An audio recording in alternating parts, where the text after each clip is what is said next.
ভবিষ্যতে চর ফ্যাশনে এবং মনপুরায় যদি কেউ এরকমের বিশৃঙ্খলা করতে চায়, দুর্বৃত্তপনা করতে চায়, এরকমের কোনো অন্যায় কাজে নিজেদেরকে জড়িয়ে ফেলে, আমরা দল থেকে তাকে ছাড় দিব না। দল তার বিরুদ্ধে যথাযথ ব্যবস্থা নিবে। পাশাপাশি আমরা প্রশাসনকে আহ্বান জানাবো যাতে সে অপরাধীকে আইনের আওতায় তারা নিয়ে আসে।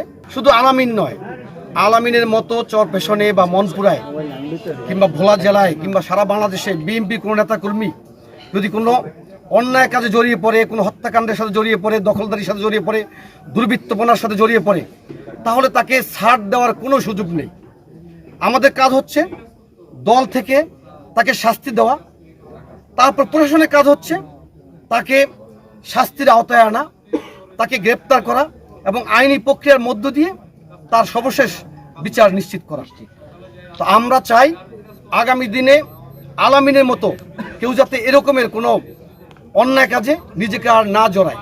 কারণ আলামিন আমাদের সংগঠনের একজন নেতা ছিল, আমরা অস্বীকার করি না, কিন্তু যতক্ষণ পর্যন্ত সে অন্যায় করেনি ততক্ষণ পর্যন্ত সে আমাদের নেতা ছিল, আমাদের কর্মী ছিল।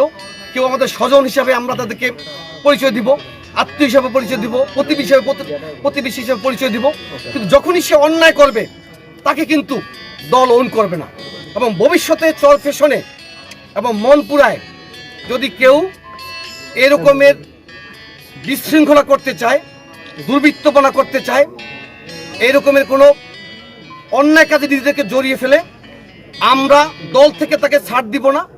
দল তার বিরুদ্ধে যথাযথ ব্যবস্থা নিবে। পাশাপাশি আমরা প্রশাসনকে আহ্বান জানাবো যাতে সে অপরাধীকে আইনের আওতায় তারা নিয়ে আসে এবং আইনি প্রক্রিয়ার মধ্য দিয়ে তার শাস্তি নিশ্চিত করে।